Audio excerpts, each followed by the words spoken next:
If there were any doubts among America's European allies that there's a new sheriff in town, they were erased today when Vice President JD Vance said those exact words in his first major speech on the world stage. At the Munich Security Conference, where much of the focus is on the Russian invasion of Ukraine, Vance lectured European politicians about free speech, immigration, and the need for cooperation with the far right. And he downplayed the threat of the strategic alliance between U.S. adversaries, Russia and China.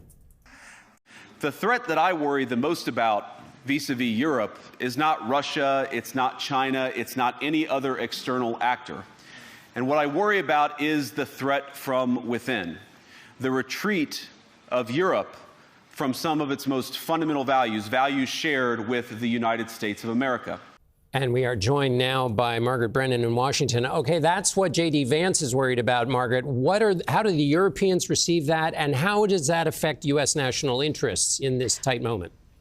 Well, it sounded to a lot of these allies of the United States like they were being described as adversaries or autocrats. It was really the focus here, two things. One of them was migration, and the second was what Vice President Vance calls censorship. He was trying to bring that MAGA message of the enemy within to the global stage.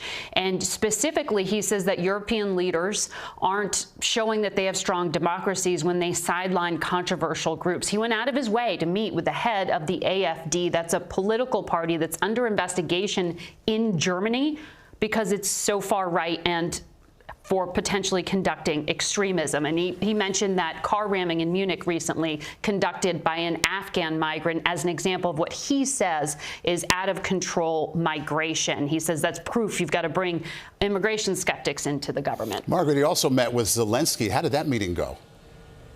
Well, you know, Maurice, there are no diplomatic talks yet underway to actually end the war between Ukraine and Russia, though there's a promise to try to get there. What we saw today was of the president of Ukraine meeting with the U.S. and talking about a joint venture and investment in critical rare earth minerals. These are the things that you can use in electronics.